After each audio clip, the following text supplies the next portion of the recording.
Som.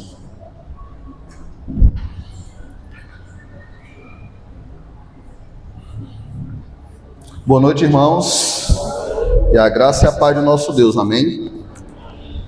Irmãos, eu fico extremamente feliz quando eu vejo algumas pessoas aqui, e a graça que Deus tem me dado de poder compartilhar da palavra do Senhor e pastorear essas pessoas. Fico feliz quando eu vejo o irmão Luiz, o irmão Fernando, o irmão Pedro, a irmã Eunice, a irmã Osana e sua família. Fico muito feliz, porque para mim é um privilégio eu poder pastorear pessoas tão experientes no ministério pastoral, no ministério da igreja, já passado por tantos outros pastores, e eu poder de alguma forma contribuir para o crescimento dessas pessoas. Eu fico muito feliz com isso, e louvo a Deus e agradeço a Ele extremamente por essa graça que Ele tem me concedido em minha vida e no meu ministério pastoral. Amém? Está nos visitando também essa noite a irmã Dejaci, seja bem-vinda, viu? Vizinho da nossa irmã Edilza, que Deus possa abençoar a sua vida e a sua família. E como eu falei mais cedo, a irmã Sandra, amiga da família do irmão Márcio, da irmã Márcia, que Deus possa estar preenchendo a vida de vocês, que vocês possam estar saindo daqui cheio da graça do nosso Senhor Jesus Cristo. Amém? A igreja está feliz com essas pessoas que nos visitam? Amém. Amém. Irmãos, lembrando dos avisos da semana, na quarta-feira a gente temos culto de doutrina. A gente tem trazido sempre temas relacionados à vivência cristã, à conduta do crente para com Cristo, e trabalhando sempre família. Tem sido um momento muito bom. E também a nossa escola bíblica dominical. Hoje foi a nossa primeira escola bíblica dominical do ano, muito bem assistida, uma aula maravilhosa, um devocional que enche os nossos corações. Você que ainda não teve a oportunidade de vir participar da nossa EBD, venha participar, venha compartilhar com a gente e aprender mais da palavra do Senhor. Amém, irmãos? Dito os avisos, a gente também esse ano a gente tem mudado algumas coisas. A gente tem feito vamos fazer uma semana de oração. Sempre a última semana do mês vai ser uma semana de oração, iniciando na segunda-feira e terminando na sexta-feira. Vamos fazer um pequeno devocional, entoar o nosso Deus 2 hinos, e o momento vai ser todo de oração. Amém? Pastor, não pude ir na segunda, venha na terça. não pude vir na terça, venha na quarta. Pastor, essa semana eu pude vir a semana toda. Deus seja louvado. Através disso, compartilhar os nossos lamentos, as nossas dores com os demais irmãos, para estar orando e a nossa adoração. Dito isso, eu convido a amada igreja a abrir sua Bíblia, lá em 2 Pedro, capítulo 3. Hoje eu vou estar trabalhando o tema, o dia do Senhor, uma chamada urgente à salvação. Eu já tinha dado assim, como terminado esse terceiro capítulo, mas Deus me mostrou que tem muito mais coisas para nós aprendermos junto, crescermos junto e entender em uma amplitude maior a vinda do Senhor, o dia do Senhor, o que possamos mudar, o que vamos ter que nos preparar para esse dia tão importante. Amém? Que a igreja possa ficar de pé em respeito à palavra de Deus. 2 Pedro, capítulo 3, do verso 8 ao 12.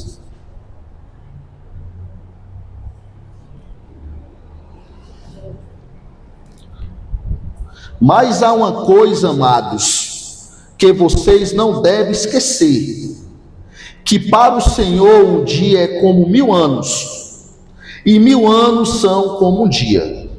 O Senhor não retarda a sua promessa, ainda que alguns a julguem demorada. Pelo contrário, Ele é paciente com vocês, não querendo que ninguém pereça, mas que todos cheguem ao arrependimento. Porém, o dia do Senhor virá como um ladrão. Naquele dia os céus passarão com grande estrondo, e os elementos se desfarão pelo fogo, Também a terra e as obras que nela existem desaparecerão. Uma vez que tudo será assim, desfeito, vocês devem ser pessoas que vivem de maneira santa e piedosa, esperando e apressando a vinda do dia de Deus. Por causa desse dia, os céus incendiados serão desfeitos, e os elementos se derreterão pelo calor. Oremos. Ó Deus gracioso, Pai bendito, nos dá, ó Deus, entendimento da Tua santa palavra. Abre, ó Deus, o nosso coração para entender mais, ó Deus, do que Tu requer de cada um de nós. Que nós possamos, ó Deus, entender o Teu dia, a Tua volta. É o que a Tua igreja te pede, em nome de Teu Filho amado, Cristo Jesus. Amém. Meus amados irmãos, estamos aqui hoje para refletir sobre uma verdade que muitas vezes preferimos negligenciar ou adiar, que é a iminente volta do nosso Senhor. Muitas vezes queremos esquecer. A vida moderna nos bombardeia com distrações, com a busca incessante por conquistas. Sempre vamos planejar alguma coisa, coisas temporais, por prazeres passageiros. Construímos impérios, planejamos o futuro, investimos em segurança, nos preocupamos muito com a nossa saúde física e esquecemos da saúde espiritual. Fazemos todo tipo de planos, mas raramente paramos para contemplar o que realmente importa, o que realmente é necessário no grandioso esquema da eternidade, que é a nossa salvação. E para onde vamos, que é a nossa eternidade. Muitas vezes negligenciamos isso. A palavra de Deus, porém, não nos permite tal distração. Ela nos confronta com uma realidade que mudará tudo, que é a volta do Senhor. O fim de tudo, o fim do mundo e o recomeço de uma eternidade para aqueles que creem em Cristo Jesus. O recomeço de tudo. Uma cena que me vem muito à mente, quando eu penso no fim de tudo, quando eu penso em pessoas que viram sua vida passar como um flash, é a história de Hiroshima e Nagasaki. Me lembro muito disso. Eu estava estudando um pouco sobre a história da explosão de Hiroshima. A explosão de Hiroshima ocorreu em 6 de agosto de 1945, durante a Segunda Guerra Mundial. E foi um evento trágico, devastador, que mudou o curso da história. Às 8h15 da manhã, uma bomba atômica chamada Litsvoy foi lançada de um avião B-29 americano sobre a cidade de Hiroshima, no Japão. A bomba explodiu com uma força equivalente a 15 mil toneladas, causando uma onda de calor intenso, que destruiu quase toda a cidade. A explosão matou instantaneamente cerca de 70 mil pessoas, e muitas mais morreram dias e semanas seguintes, devido às lesões, as doenças e a causa causado pela radiação. A explosão de Hiroshima foi seguida por uma segunda bomba atômica jogada em Nagasaki, em 9 de agosto do mesmo ano, que matou mais 40 mil pessoas. Hoje, na própria cidade, tem um museu que relata tudo o que aconteceu nesses dias. Mostra também roupas, restos de roupas, de objetos que as pessoas usavam e estavam usando naquele dia da explosão. Mas um relato que chamou muito a minha atenção é a respeito da explosão da bomba atômica em Hiroshima. É que a explosão ocorreu 8h15 da manhã, no dia 6 de agosto. Naquele mesmo dia, muitos relógios que as pessoas usavam pararam exatamente no momento da explosão, servindo como um lembrete trágico, um lembrete triste do poder destrutivo da bomba. Um exemplo disso também é o relógio do prédio da Câmara Municipal de Hiroshima, que ficou famoso por ter parado exatamente às 8h15, marcando o momento exato da explosão. Tipo esse nosso relógio que a gente tem na Praça José de Alencar. Esse relógio se tornou um símbolo da destruição causada pela bomba atômica e frequentemente é mencionada em textos sobre o bombardeio de Hiroshima. O mundo parou, vidas foram mudadas, pessoas sofreram, pessoas morreram, pessoas perderam parentes, famílias inteiras. Uma cidade inteira foi devastada. Morreram pessoas e ficaram pessoas com traumas para a vida inteira. Irmãos, o texto que acabamos de ler, em 2 Pedro, capítulo 3, não é apenas um alerta, é uma descrição vivida e assustadora do que está por vir. Do que está por vir. É uma declaração sobre o fim da era que conhecemos, um aviso solene sobre a transitoriedade de tudo aquilo que consideramos permanente. Imaginamos que tudo que vivemos aqui é permanente. Imaginamos que as coisas que construímos é permanente. As coisas que conquistamos é permanente. Muitas vezes estamos mais apegados às coisas do mundo do que às coisas de Deus, achando que as coisas desse mundo não vai passar, não vai acabar, e tudo vai passar, como aconteceu em Hiroshima. Esse texto que temos estudado em Pedro não se trata de uma lenda ou de uma história fantasiosa, mas da revelação divina de um evento futuro, tão certo quanto ao nascer do sol. Tão certo quanto ao nascer do sol.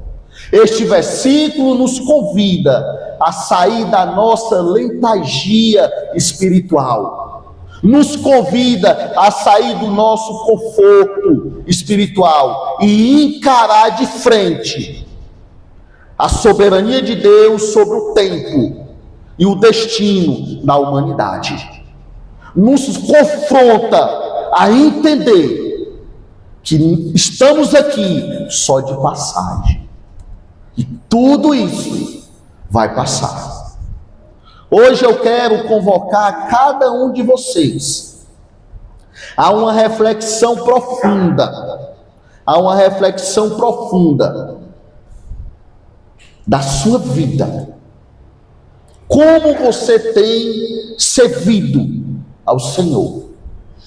Como você tem gastado o seu tempo? Como você tem almejado a vinda de Cristo? Não viemos aqui para entreter, mas para trazer a verdade que liberta, que é a salvação. Não viemos aqui para fazer a nossa vontade. Não viemos aqui para agradar a nós mesmos, mas para entender que o Senhor requer de cada um de nós. É por isso que estamos aqui. Pois o dia do Senhor virá. E a pergunta crucial é: você está pronto? Você tem convicção da sua salvação? Você almeja a volta do Senhor? Você está preparado para esse grande dia? Imagine que você está vivendo sua rotina habitual, normal, planejando o amanhã, e quando subitamente a própria estrutura do tempo e do espaço começa a desmontar diante dos seus olhos, começa a se acabar diante dos seus olhos. Pedro narra a vinda do Senhor como algo inesperado. Observe o verso 10 do nosso texto em questão. Estão comigo, igreja? Observe o nosso verso 10. Porém, o dia do Senhor virá como um ladrão. Em algumas traduções diz: porém, o dia do Senhor virá como um ladrão à noite. Naquele dia os céus passarão com grande estrondo, e os elementos se desfarão pelo fogo, e também a terra e as obras que nela existem desaparecerão.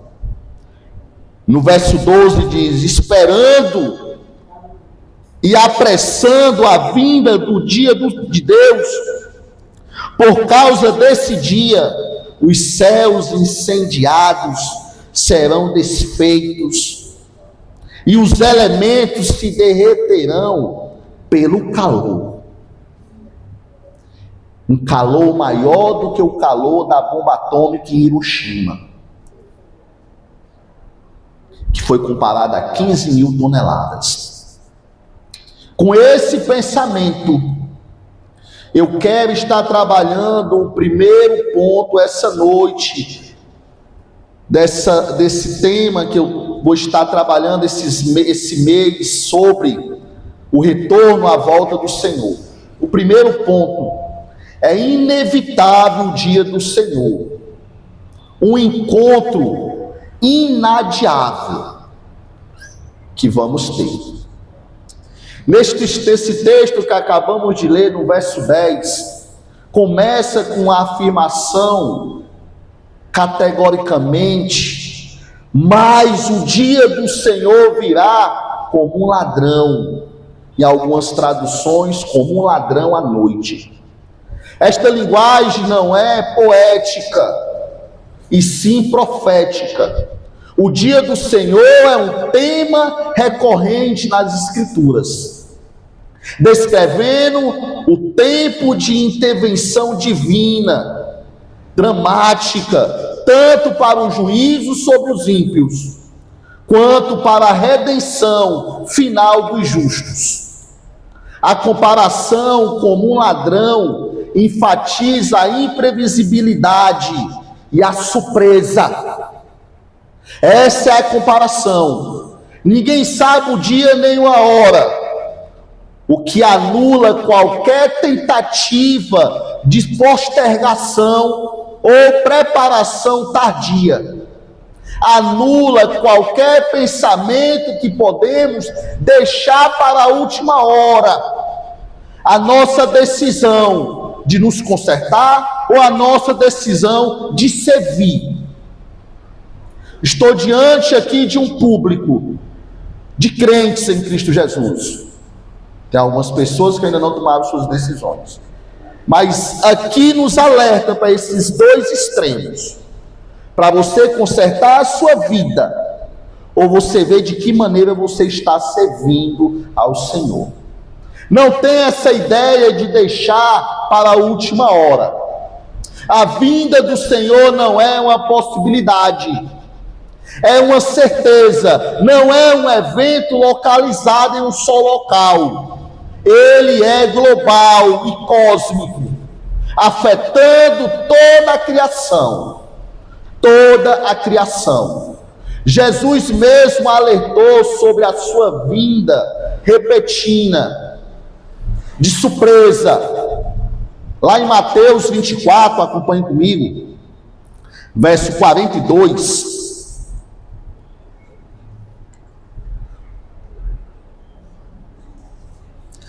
Mateus 24, verso 42.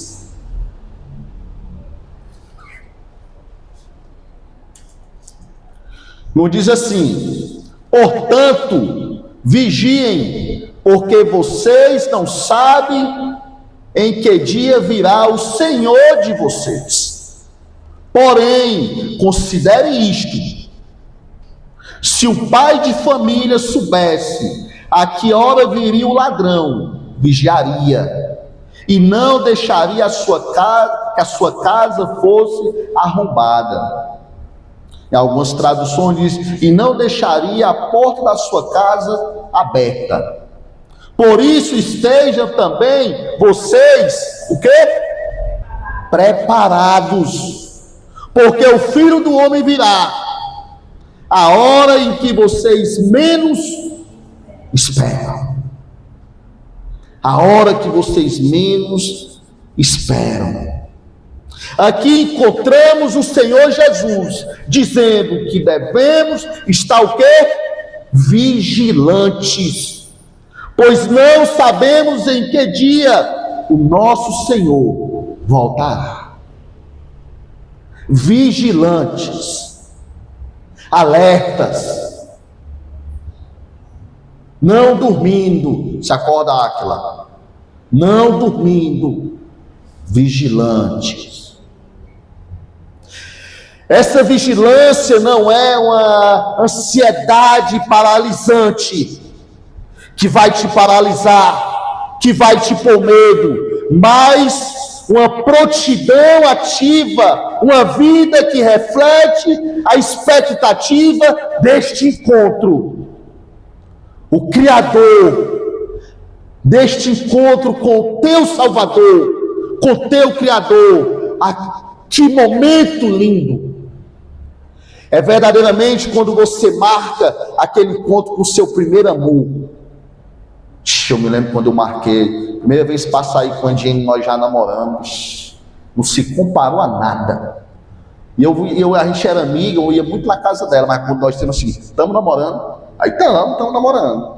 Nós marcamos a nossa primeira, para ir lanchar, eu, ela, as irmãs dela, os irmãos, 2 amigos meus. Vixe, foi um momento muito bom. Parecia que eu ia ver ela a primeira vez. E é assim, não é assim, Tiago?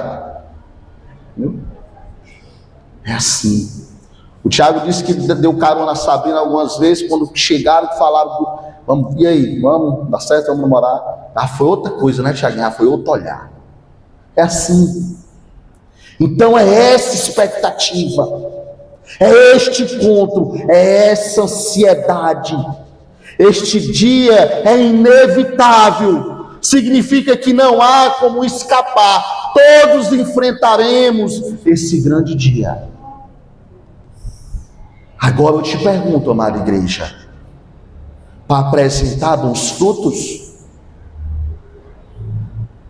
o Senhor olhar e dizer: eis-me aqui o meu servo, homem íntegro e fiel, justo. Ou ele olhar e dizer: te aparta de mim, eu não te conheço. Eu não te conheço. Hoje pela manhã eu falei que uma das minhas maiores frustrações era quando eu desobedeci algum pensamento do papai, que eu ia ter que passar por ele, depois de ter quebrado a cara, e ele olhar para mim, não precisava ele falar nenhuma palavra, mas ele ia olhar e ia balançar a cabeça. Aí eu ia dizer assim, ele não precisa nem dizer assim, eu te falei, não, já doía, era pior do que uma tapa. E eu sabia que eu ia ter que passar por isso, porque não tinha telefone naquela época, não tinha como eu perguntar à mamãe se ele estava em casa. Às vezes eu ficava lá na calçada, aí quando ela aparecia eu dizia: mãe, cadê o pai? Tá lá dentro. Aí eu: tá deitado? Não, tá não. Ele disse: tá te esperando, pode olhar para a tua cara. Aí eu: vou ter que passar por isso. Era um encontro ruim, mas que eu não podia cancelar, que não tinha outra entrada, eu ia ter que encontrar com ele. Eu morava na casa dele. Aí eu passava por ele desse tamanhozinho assim, um pedaço de ombro, mas ele olhava para mim e dizia, fazia só assim: ó, quer conversar? Aí ele: tá bom. Mas eu já sabia, ele era tapa. Aí eu dizia assim: eu não te falei que tu ia quebrar a cara? Eu não te falei que tu não fosse, que tu não fizesse? Então este dia, meu amado irmão, é inevitável. Aqueles que hoje zombam da espera cristã, ou que negligencia a verdade, serão pegos de surpresa, sem tempo para arrependimento ou para mudança. Sem tempo, a porta se fechará, como na parábola das 10 virgens. Sem tempo. Eu quero estar fazendo uma única aplicação para a nossa vida essa noite, e para você que nos escuta nessa noite. Irmãos, aqui Pedro, ele nos convida a refletir sobre a natureza das coisas terrenas. Aqui ele não está nos convidando para pensar no céu, não. Pastor, e como vai ser no céu? Eu sou casado com a Diene, como é que vai ser lá, pastor? Eu vou ter minha mulherzinha, o Bruno vai ter a Carlinha, o Márcio vai ter a Márcia. O Tiaguinho não queria dizer isso não, mas o Tiaguinho vai ter a Sabrina. O irmão Luiz vai ter a irmã Francilene. Aqui Pedro não está nos chamando para ter esse pensamento sobre o céu. O contrário. Pedro aqui nos convida a refletir sobre a natureza das coisas terrenas, em fase da iminente transformação do mundo. Irmãos, o que faz a gente, como crentes em Cristo Jesus, nos afastar das coisas de Deus, é o mundo. É nos apegar àquilo que temos, àquilo que criamos, àquilo que conquistamos. É o nosso tempo. Por isso que o relógio parou lá em Hiroshima, para eles entenderem que o tempo pertence a Deus e não a nós. A Deus. Pedro utiliza um raciocínio lógico que começa com a certeza da destruição iminente e termina na exortação dos crentes a viver de forma que revele a santidade e a piedade. A santidade e uma vida voltada para Deus. O uso da palavra como santo e piedoso não apenas aponta para um estilo de vida moral, mas implica em uma profunda relação com Deus. Como está a tua relação com Deus? O teu serviço, o teu compromisso, a tua vida piedosa, a tua santidade, reflete a Cristo. A tua vida terrena reflete alguém que almeja, que espera a vida do Senhor, ou alguém que está paralisado, com medo do que vai ser ao apresentar as tuas obras diante de Deus. A ênfase aqui está na ação imediata, sugerindo que a perspectiva da destruição final não deve ser fonte de medo, mas incentivo à fé e à transformação pessoal. Não é para temermos, mas é para aumentar a nossa fé em um Deus que falou que voltaria, que fez essa promessa, que voltaria para buscar a sua noiva, a sua igreja, para transformarmos a nossa vida a imagem e semelhança de Cristo. Temos que ser servos obedientes a Ele nesse mundo tão carnal. Portanto, essa exortação é um chamado à pureza e à responsabilidade. Sugerindo que os crentes não estão apenas aguardando passivamente, relaxadamente, dormindo o fim, mas estão ativamente moldando suas vidas em conformidade com a certeza da palavra de Deus. Estamos trabalhando verdadeiramente o nosso serviço para agradar o Senhor. O nosso tempo tem sido gasto para o mundo ou para Deus? As nossas conquistas têm glorificado ao Senhor ou apenas o nosso ego humano? A nossa própria vontade? Reflita sobre isso. Reflita sobre isso. E o que nós concluímos disso tudo é que essa passagem é um chamado à vigilância e à preparação espiritual, que enfatiza a importância de viver em conformidade com os propósitos divinos aqui na terra. Irmãos, aqui em nenhum momento eu não estou pedindo ao Pedro ou a palavra para você se isolar em um casume, em uma bola e se afastar de tudo do mundo. Não. Ao contrário, Pedro aqui ele está nos alertando a sermos luz em meio às trevas. Ser verdadeiramente aquela ideia que quando você chega em um ambiente, a pessoa possa olhar e ver Cristo em tua vida, ver alguém que não vai temer o fim, porque serve a Deus, ver alguém que não vai temer o fim, porque é um marido bom, um pai amoroso, um filho obediente, um servo de Deus íntegro.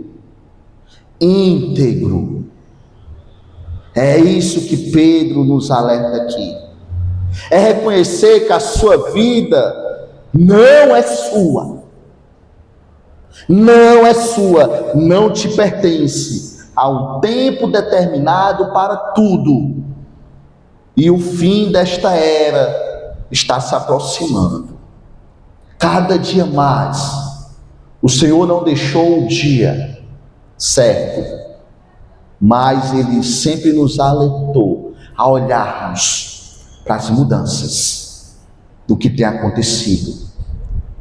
O amor tem esfriado, as coisas têm mudado, a maldade tem aumentado, as igrejas têm se esvaziado. Fique alerta, vigilante. E como você tem vivido à luz dessa verdade? Você está vivendo para Deus ou para si mesmo? Você está vivendo, plantando um olhar para o céu ou fazendo toda a construção da tua vida aqui? Comece hoje a priorizar o que é eterno, e alinhar a sua escolha com a vontade de Deus. Comece hoje a entender que tudo aqui é passageiro, mas é aqui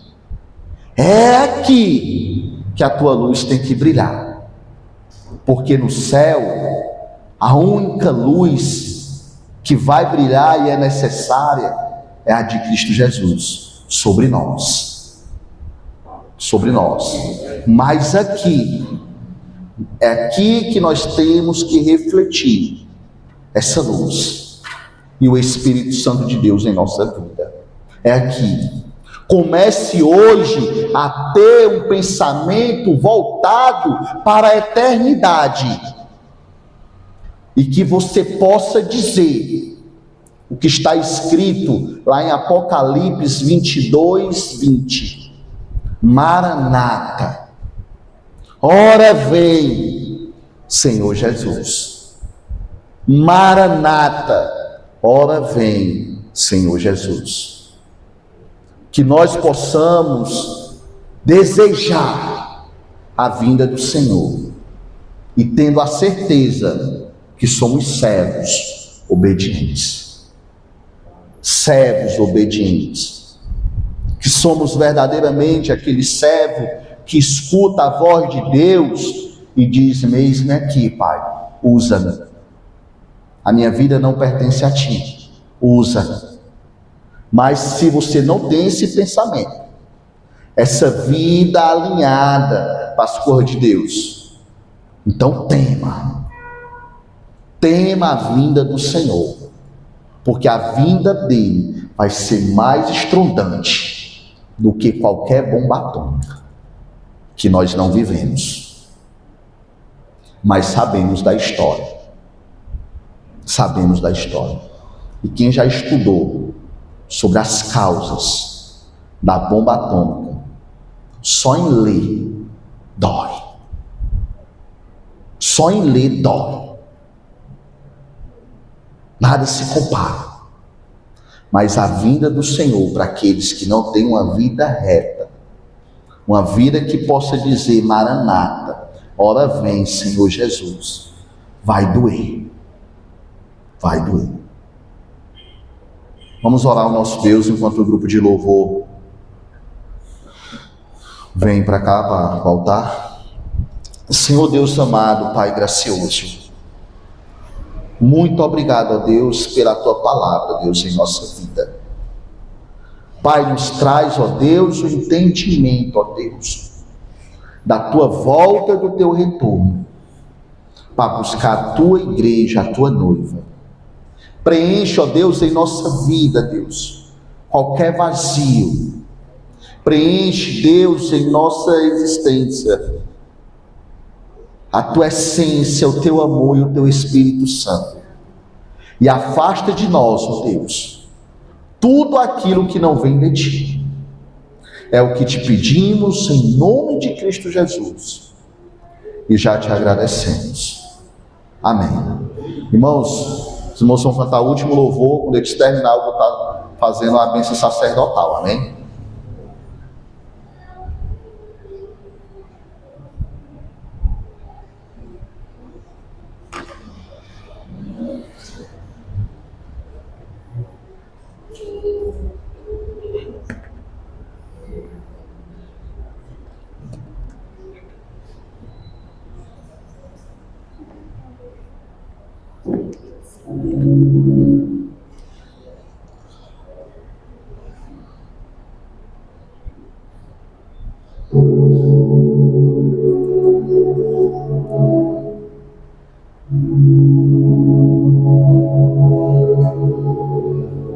Se você puder, pode se colocar de pé. Amém.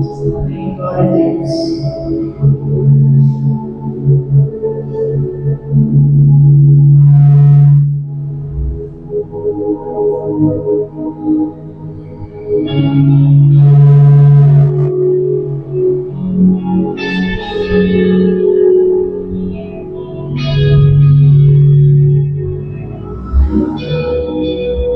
Posso ver as luzes, os teus em luz, posso ouvir as vozes que vêm do teu altar.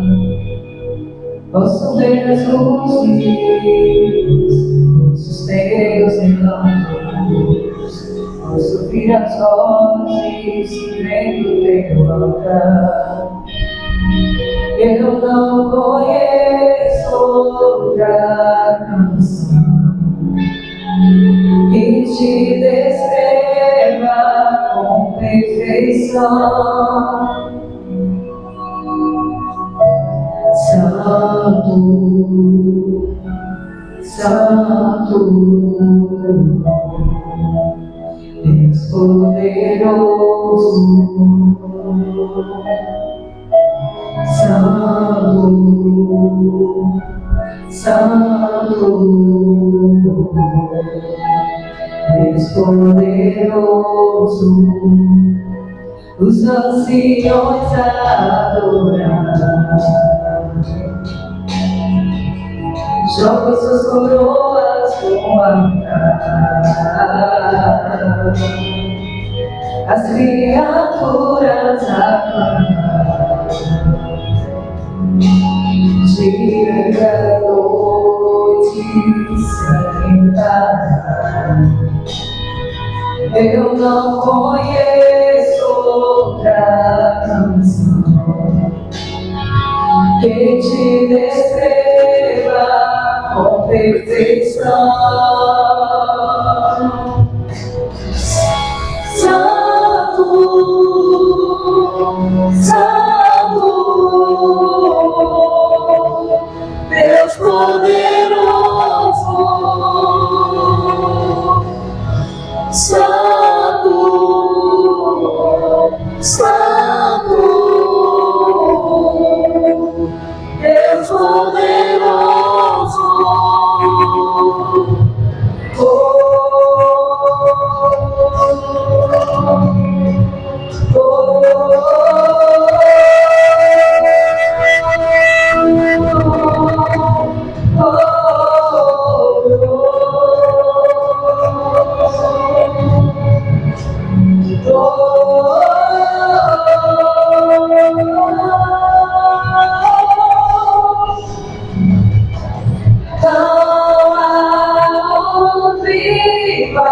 Só tu és santo, santo. Não há outro igual. Só tu és santo, santo, santo, santo. Deus poderoso, Santo, Santo,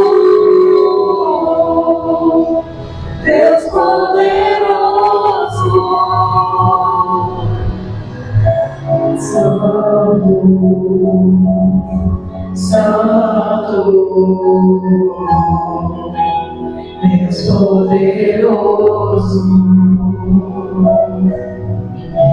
Santo,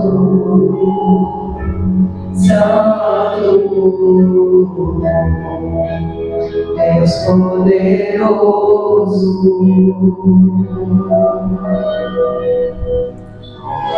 Senhor Deus, amado Pai, Deus gracioso, muito obrigado, ó Deus, pela Tua palavra, pelo louvor, pela adoração. Nos leva, ó Deus amado, para os nossos lares em paz. Nos dá, ó Deus, uma semana, ó Deus, de paz e compromissado, ó Deus, com a Tua palavra, com o Teu serviço. E que a graça do nosso Deus, o amor do Pai e a comunhão do Espírito Santo esteja sobre cada um de vocês, hoje e sempre. E a igreja do Senhor diz: amém. Boa noite a todos. Amém.